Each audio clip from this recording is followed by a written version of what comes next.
बहुत बहुत स्वागत है आपका। Thank you very much for coming to the session. तो आज की प्रैक्टिस हम शुरू करते हैं। आज हम फिर से इसमें कुछ ऐसे सेंटेंसेस को यूज करेंगे जो हम डेली कॉन्वर्सेशन में अपने इस्तेमाल कर सकते हैं। साथ ही साथ हम नेचुरली इंग्लिश को बोलना सीखेंगे। देखिए, लिटरल अगर हम ट्रांसलेशन करते हैं, ट्रांसलेशन से पॉसिबल नहीं है कॉन्वर्सेशन करना। आपको पता होना चाहिए पर्टिकुलर सिचुएशन में किस प्रकार से सेंटेंसेस को स्ट्रक्चर किया जाएगा। So I be sharing my screen with you. मैं अपनी स्क्रीन आपके साथ में शेयर कर देता हूँ। प्रैक्टिस करने का बेस्ट तरीका क्या है कि whatever you see on the screen you repeat every sentence after me. मेरे साथ हर सेंटेंस को लाउडली बोलिए। आप लाउडली बोलेंगे ना तो आपको ये सेंटेंसेस याद होते चले जाएंगे, स्ट्रक्चर्स याद हो जाएंगे और प्रोनाउंसिएशन में काफी ज्यादा हेल्प मिलेगी। ओके, तो एक कॉन्वर्सेशन हम करेंगे इंग्लिश के ही बारे में। एक बंदा पूछेगा, दूसरा जवाब देगा अपने एक्सपीरियंसेस के बारे में। ओके, जिससे आप स्टोरी से कनेक्ट कर पाएंगे। क्या सारी ग्रामर सीखना जरूरी है? अगर हमको ये किसी से पूछना है, क्या सारी ग्रामर सीखना जरूरी है? Is it necessary to learn all the grammar? देखिए, ऑल द ग्रामर यानी सारी की सारी। इज इट कंपलसरी भी कह सकते हैं। इज इट कंपलसरी यानी कि अनिवार्य है, और नेसेसरी की जरूरत है। थोड़ा सा फर्क है बस दोनों शब्दों में। Is it necessary to learn all the grammar? अब सामने वाला इसी लहजे में रिप्लाई करेगा, इसी के सेंटेंस का। वैसे तो जरूरी नहीं है। वैसे तो जरूरी नहीं है। इसको लिटरली अगर हम ट्रांसलेट करेंगे तो कोई पॉसिबिलिटी नहीं है कि इसका सही ट्रांसलेशन बन जाए। लेकिन अगर हम इस सेंटेंस से कनेक्टेड हैं तो हम इसको बिल्कुल इजीली कह सकते हैं, वेल नॉट रियली। सपोज किसी ने पूछा, is it really necessary to learn all the grammar? तो हम कह सकते हैं, वेल नॉट रियली, यानी सच में जरूरत नहीं पड़ती है। What the point? लेकिन अगर हम लिटरल ट्रांसलेशन पे अटक जाएंगे कि वैसे तो जरूरी नहीं है, इसको तो अगर हम गूगल में भी डालेंगे तब भी गूगल कहेगा कि प्लीज थोड़ा क्लियर करके बताओ क्या कहना चाह रहे हो। Getting my point? और ज्यादातर लोग जो अटकते हैं, तात्पर्य यही है, इसी प्रकार के सेंटेंस मिल जाते हैं, उसको ट्रांसलेट करने में लग जाते हैं। So this is not the correct way of learning English, right? तो जितना ज्यादा कॉन्वर्सेशन को सुनेंगे, इस सिचुएशन से जब कनेक्टेड होंगे, तब समझ में आएगा कौन सी सिचुएशन में सेंटेंस कैसे स्ट्रक्चर करना है। Now the next sentence is, दरअसल सारी ग्रामर बातचीत में इस्तेमाल नहीं होती है। And this is true. दरअसल सारी ग्रामर बातचीत में इस्तेमाल नहीं होती। वो भी बताऊंगा कि बिना ग्रामर के इंग्लिश कैसे बोली जाती है। दरअसल सारी ग्रामर बातचीत में इस्तेमाल नहीं होती है। Actually not all the grammar is used in conversation. यानी कि सारी की सारी grammar, not all the grammar is used in conversation, कि सारी ग्रामर कॉन्वर्सेशन में बातचीत के दौरान इस्तेमाल नहीं होती है। क्योंकि क्यों नहीं होती है तो फिर बोले कैसे? क्योंकि इंग्लिश में हमारे पास एक बात को बोलने के कई सारे ऑल्टरनेट होते हैं, तरीके, मतलब ऑल्टरनेट होते हैं। जैसे कि टिपिकल ग्रामर अगर हम यूज ना करना चाहें, एक चीज और, सब्सक्राइब जरूर कर लीजिएगा, क्योंकि बहुत अच्छा क्वालिटी कंटेंट हम लाते रहते हैं। कभी कॉन्वर्सेशन प्रैक्टिस, कभी स्टोरी टेलिंग, कभी पैराग्राफ राइटिंग वगैरह, मतलब इंग्लिश का ही क्वालिटी कंटेंट होता है। और आप बिल्कुल फ्री में हमारी लाइव क्लासेस भी अटेंड कर सकते हैं हमारी एप्लीकेशन पर। यू हर्ड इट राइट, बिल्कुल फ्री में हमारे एप्लीकेशन पे क्लासेस आप अटेंड कर सकते हैं। तो ड्यूरिंग द सेशन में अपना नंबर आपको दूंगा, आप मुझे व्हाट्सएप कर दीजिएगा। एप्लीकेशन का लिंक, टाइमिंग वगैरह सारी डिटेल व्हाट्सएप पर आपको आ जाएगी। और इसको पूरा देखने के बाद में मुझे फीडबैक जरूर दीजिएगा कि आपके लेवल का वीडियो था या नहीं था, या फिर आप हमारी तरफ से किस लेवल के वीडियोस चाहते हैं। ऑलराइट, तो get back to it, subscribe जरूर कर लीजिएगा। हाँ, क्योंकि इंग्लिश में हमारे पास एक बात को बोलने के बहुत सारे ऑल्टरनेट होते हैं। पहले मैं आपको एक एग्जांपल देता हूँ, फिर इस चीज को हम इंग्लिश में बोलेंगे। फॉर एन एग्जांपल, मैं किसी बंदे से बोलने की कोशिश करूं कि मैं तुम्हारा दुश्मन नहीं हूं बल्कि दोस्त हूं। आई am not your enemy but friend. ये टिपिकल एकदम ग्रामर है, ये हार्ड ग्रामर हो गई कि भाई मैंने ग्रामर यूज कर ली। I am not your enemy but friend. लेकिन इस तरीके से कोई नहीं बोलता है, not even native English speakers. नेटिव अंग्रेज भी इस तरीके से नहीं बोलते हैं। इसको बोलने का ऑल्टरनेट है मेरे पास, I am not your enemy, I am your friend. यार, दो सेंटेंसेस को अलग कर दिया मैंने।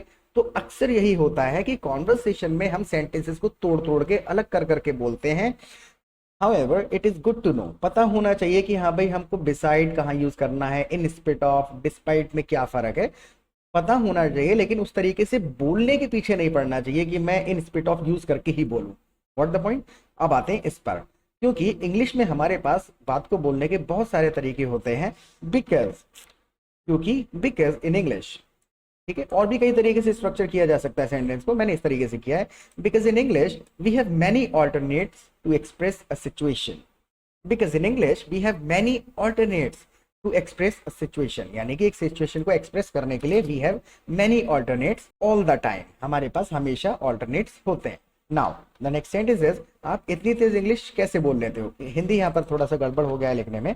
आप इतनी तेज इंग्लिश कैसे बोल लेते हो? सपोज हमको किसी से पूछना है, how do speak English so fast. अब देखिए सो फास्ट का प्लेसमेंट, एक चीज और बताऊं मैं, स्ट्रक्चर्स में हमें शब्दों का प्लेसमेंट का बहुत ज्यादा इंपॉर्टेंट रोल याद रखना होता है कि किसके बाद कौन सा शब्द बोला है।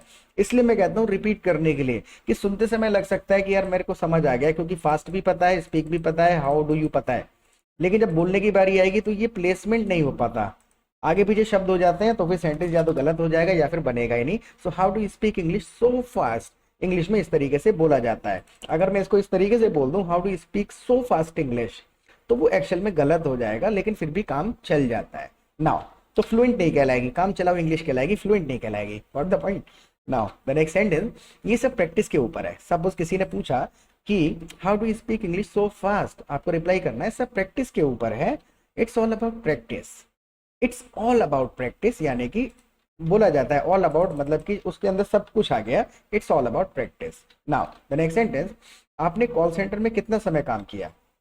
सामने वाले से पूछना है कि आपने कॉल सेंटर में, कॉल सेंटर हटा के कोई भी कंपनी लगा देंगे आप, आपने बैंक में कितने दिन काम किया, आप स्कूल में कितने दिन रहे, इसी के बेसिस पे बनेगा।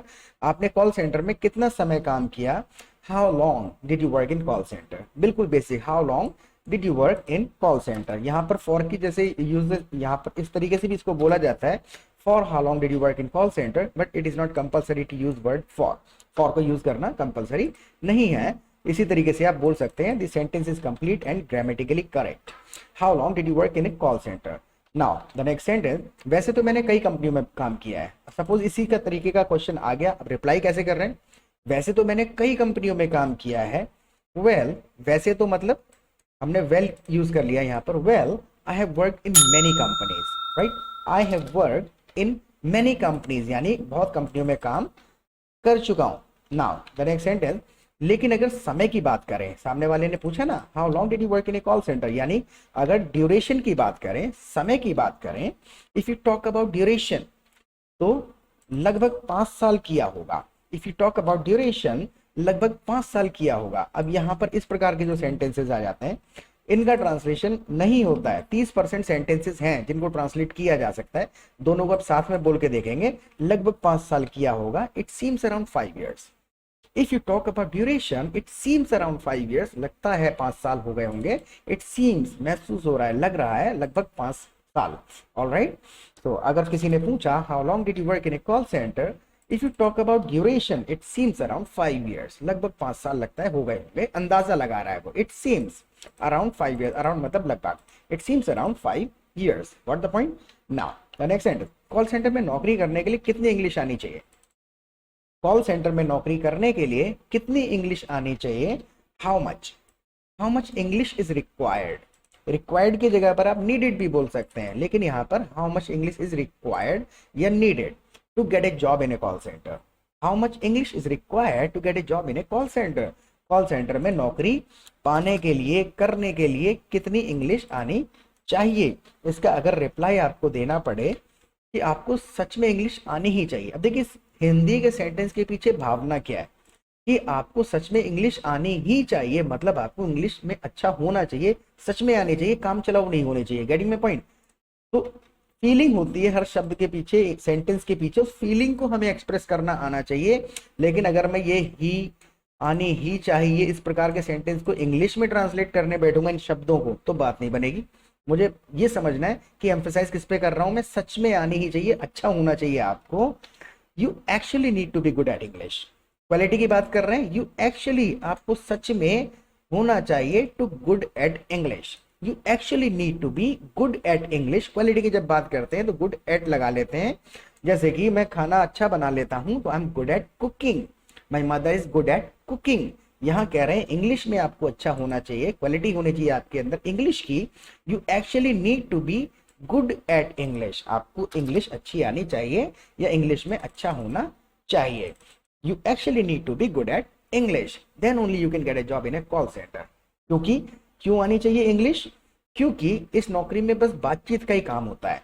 देखिए शब्द कितने ऊट पटांग है, इस नौकरी में केवल बातचीत का ही काम होता है। यानी कि ये नौकरी में क्या है, सिर्फ बातचीत ही करनी पड़ती है और तो कुछ करना पड़ता नहीं। फीलिंग समझ ली। अब इसको इंग्लिश में कैसे बोलेंगे, किन शब्दों से बोलेंगे, वो अलग रह गया मैटर। हिंदी के शब्द नहीं पकड़ने हमको, फीलिंग समझ लिए, क्योंकि इस नौकरी में सिर्फ बातचीत ही करनी होती है। So because this job is all about communication.